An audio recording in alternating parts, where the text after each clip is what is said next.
안녕하십니까. 매일 눈으로 세상의 흐름을 읽어드리는 와이타임 정세 분석의 추부길입니다.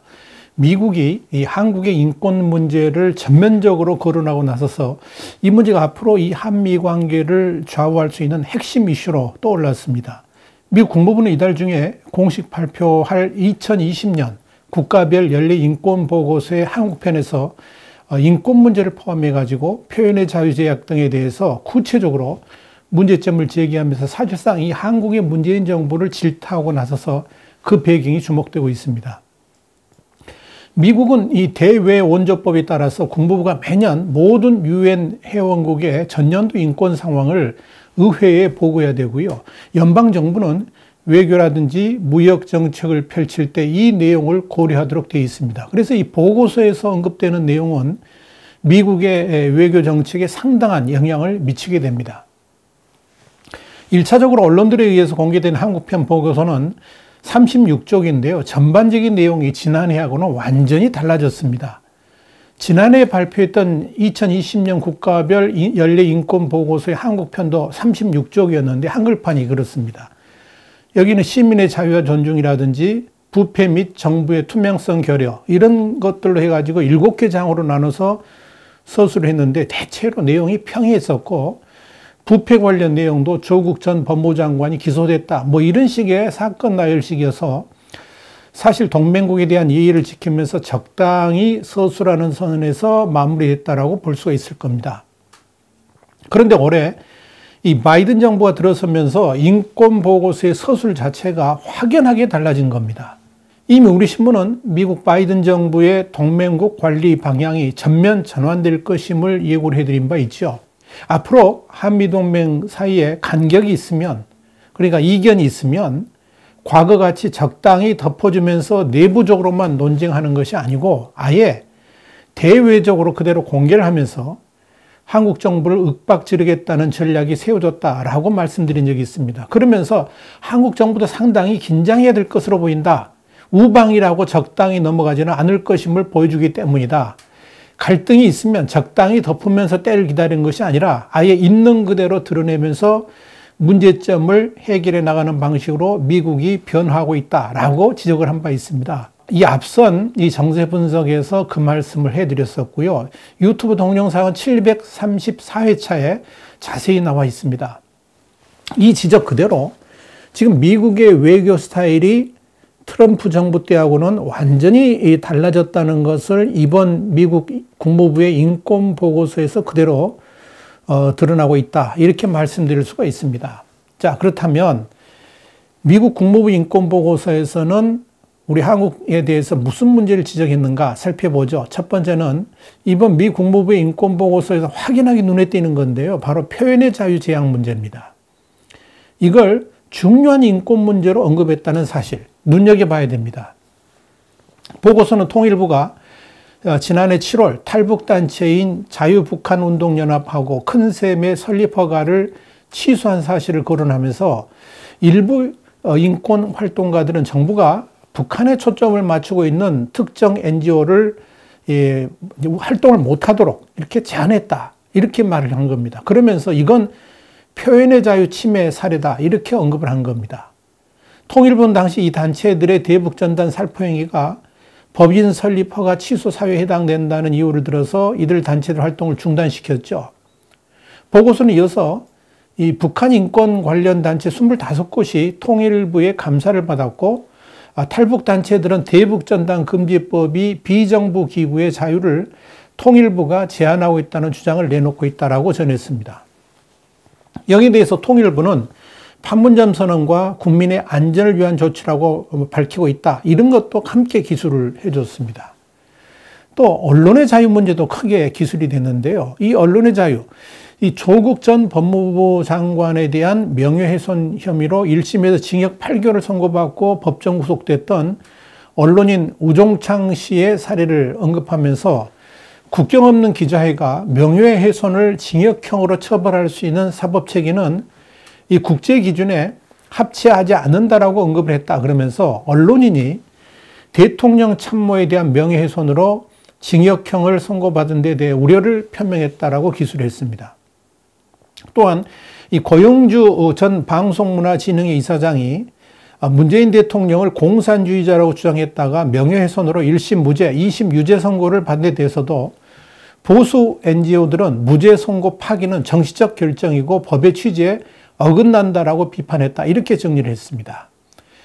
또 이런 언론의 자유 문제 외에도 미 국무부의 보고서는 중요한 인권 문제 중에 하나로 부패를 지적했습니다. 이 보고서의 부패 및 정부 투명성 결여의 부패 부문에서 2020년 10월 현재 조국 전 법무부 장관과 부인 정경심 씨 그리고 조 전 장관 가족과 연계된 다른 이들에 대한 조사가 계속되고 있다라 그러면서 이 조국 전 장관은 2019년 12월 뇌물수수, 직권남용, 공직자윤리법 위반 등 혐의로 기소됐고 조 전 장관의 조카 조범동은 금융범죄와 증거인멸 등의 혐의로 징역 4년형을 선고받았다라고 구체적으로 기소를 했습니다. 이렇게 조국 전 장관은 지난해 2020년 인권보고서에 이어서 2년 연속 보고서에 이름을 올린 겁니다. 이와 함께 지난해 9월 윤미향 더불어민주당 의원이 사기, 업무상 횡령, 직무유기 등의 혐의로 기소됐다 그러면서 일본군 성노예 문제 해결을 위한 정의기억연대 이사장 재직 시에 자금 유용과 관련된 혐의라고 소개를 했습니다. 또 김대중 전 대통령의 삼남인 김홍걸 의원이 후보자 등록을 하면서 재산을 축소 신고한 혐의를 받는 김홍걸 의원을 더불어민주당이 9월 18일 제명했다. 이런 내용도 적혀 있습니다. 또 이번 보고서는 이 차별, 사회적 학대, 인신매매 항목의 성추행 부분에서 지난해 내내 성추행이 심각한 사회 문제가 되어 왔고 공직자들이 연루돼 가지고 세간의 시선을 끈 사건을 포함해서 수많은 성추행 혐의가 보도됐다 그러면서 박원순 전 서울시장과 오거돈 전 부산시장을 나란히 거론했습니다. 박원순 전 시장과 관련해서는 그가 전 비서의 성추행 신고가 경찰에 접수된 다음 날인 7월 9일 자살했다 그러면서 고소장에 따르면 박 전 시장은 2017년부터 여비서에게 동의 없이 반복적으로 신체 접촉을 하고 부적절한 메시지와 사진을 보냈으며 이런 성추행은 여비서의 근무지 이동 후에도 계속됐다라고 이 고소장과 그리고 언론 보도 내용을 상세히 소개를 했습니다. 이 보고서는 또한 오거돈 전 부산시장의 성희롱 사건을 언급하면서 성희롱은 심각한 사회적 문제였고 이와 관련해 가지고 정부 고위직을 포함한 많은 사건들이 있었다라고 지적을 했습니다. 이 외에도 지난해 주 뉴질랜드 한국 대사관에 터졌던 성희롱 사건도 거론됐습니다.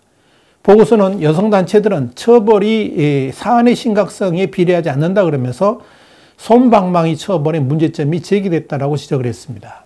지난해 2020년에 발간된 인권보고서에서는 국제인권제도의 공공연한 위반, 난민과 망명 신청자, 강제노역, 취약계층, 주요한 국제행위자들 이런 분야로 나눠가지고 북한의 인권 문제를 상세하게 기술했던 미 국무부는 올해도 북한의 인권 유린 실태를 강하게 비판을 했습니다.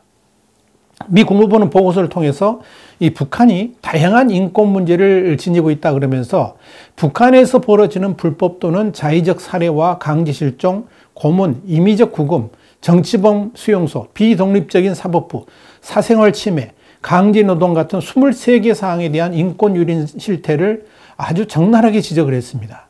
특히 북한 정권의 인권 유린이 조직적으로 이루어지고 있다는 점에 주목을 했습니다. 전반적으로 볼 때 올해 발간되는 2020년의 내용, 보고서 내용은 지난해 보고서하고 내용에서는 큰 차이가 없었습니다. 다만 이 코로나 팬데믹 이후에 북한의 국경 폐쇄 조치가 인권 문제에 끼치는 영향에 대한 부분이 추가가 됐습니다. 그러니까 코로나 팬데믹으로 인해 가지고 지난해 3월부터 내부 이동이 매우 어려워진 사실을 지목하면서 이것 때문에 북한 주민들의 인권 상황이 더 악화됐고 무역을 통해 생계를 유지하는 주민들의 삶이 매우 어려워졌다라고 밝혔습니다. 아울러서 유엔 북한 인권 특별보고관의 지난 10월 보고서를 토대로 해가지고 신종 코로나 바이러스 방역 조치를 인해가지고 국경 봉쇄가 지속되면서 외교관과 국제기구 등이 북한 내 활동을 지속하는 게 불가능해졌고 이로 인해서 북한의 인권과 인도주의적 상황을 감시하는 북한의 외교국인들의 능력이 심각하게 훼손됐다. 이런 점도 문제로 꼽았습니다.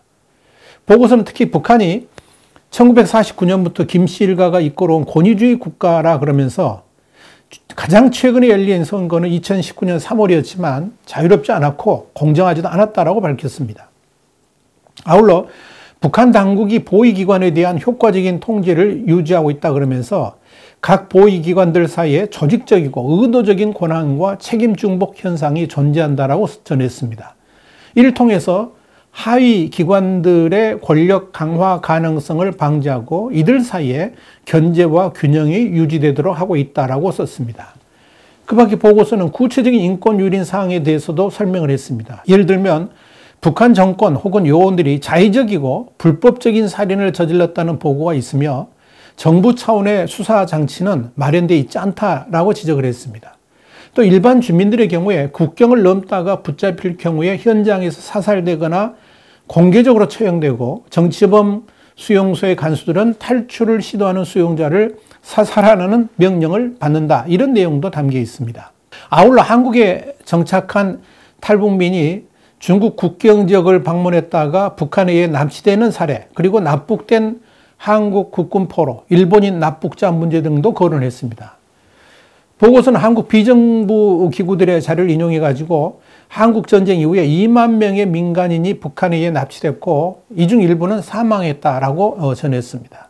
여기서 우리가 미국 국무부의 인권보고서, 이 의미를 살펴봐야 됩니다. 한마디로 미국이 달라졌습니다. 동맹국인 한국에도 이젠 할 말 다 합니다.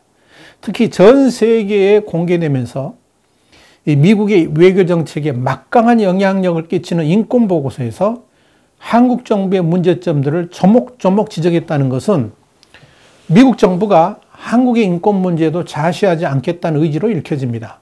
특히 보고서에서 북한 인권 문제와 관련된 한국의 탄압과 관련된 부분에 대해서 상세하게 기술을 했다는 것은 이 바이든 행정부가 구상 중인 파상적 대북 인권 공세의 예고편으로 평가가 됩니다. 사실 대북 인권 문제는 트럼프 정부 시절에는 소홀히 다뤘었죠. 그런데 이 바이든 정부는 북한 인권 문제를 비핵화와 함께 대북 정책의 전면에 내세우는 전략을 채택하고 있고, 이런 측면에서 김정은 정권과의 대화와 협력을 이유로 북한 인권을 외면해온 문재인 정부의 관행에 제동이 걸렸다, 또 제동을 걸겠다라는 의지가 분명해 보입니다. 한마디로 이번 미국 국무부 보고서의 핵심은 이 한국의 문재인 대통령이 인권 변호사 출신인데, 말로는 그렇게 이야기를 하죠. 인권 변호사 출신이라고 그러는데 한국의 인권이 위협받고 있고 북한의 인권에도 위협을 주는 주체라고 지목했다는 점에서 문재인 정부에게는 충격적입니다. 더더욱 의미 있는 것은 미국 국무부의 인권보고서에 여권 인사들의 부정부패와 성추행 사례들까지 언급됐다는 점입니다. 이건 이 바이든 행정부가 한국 정부에 대해서 어떤 자세를 가지고 있는지를 엿보게 합니다. 이는 한마디로 한국의 문재인 정부를 민주주의의 퇴행이라는 관점에서 보고 있다는 의미죠. 소위 개혁적 민주주의 정부라 그러면서 전 정권을 적폐청산 차원에서 몰아붙였던 문재인 정부가 이 한국의 민주주의를 오히려 파괴시키고 있다고 미국 정부가 바라보고 있다는 것인데요. 이건 과거 군사 독재 시절 미국이 한국을 바라봤던 시각으로 퇴행했다는 의미이기도 합니다. 미국의 바이든 행정부는 북한에 대해서 인권을 제쳐두고 평화를 얻을 수 없다는 진리를 분명하게 밝히고 있습니다. 북한의 비핵화도 인권 문제를 차치하고 논의하지는 않겠다는 확고한 뜻을 내비치고 있는 겁니다. 이 말은 한국도 예외가 아니라는 거죠. 동맹국 한국이 내부의 인권 문제를 외면한다 그러면 미국은 이에 시정을 강력하게 요구하겠다는 의지를 이번 보고서에서 드러내고 있다고 보면 될 겁니다. 그런 측면에서 문재인 정부는 미국을 상당히 오판하고 있었습니다. 미국은 그동안 소련이라든지 동유럽에서의 핵 합의를 추진할 때도 인권 문제를 제쳐놓고 핵 문제만 논의하지를 않았습니다. 이건 남북 관계에서 핵무기와 인권 중 하나를 택해야 된다는 문재인 정부의 생각과는 완전히 거리가 멀다 하는 의미죠. 그런 관점에서 이 바이든 정부의 출범은 문재인 정권에게 엄청난 시련을 가져다 줄 것입니다. 한반도 상황을 미국 정부가 잘 모른다 그러면서 조정자 역할 또는 운전자 역할을 자부했던 문재인 정부의 전략이 완전히 좌초됐다고 보면 될 것이기 때문에 그렇습니다. 그렇다고 이 민주당 일각에서 주장하는 대로 반미로 나설 수가 있을까요?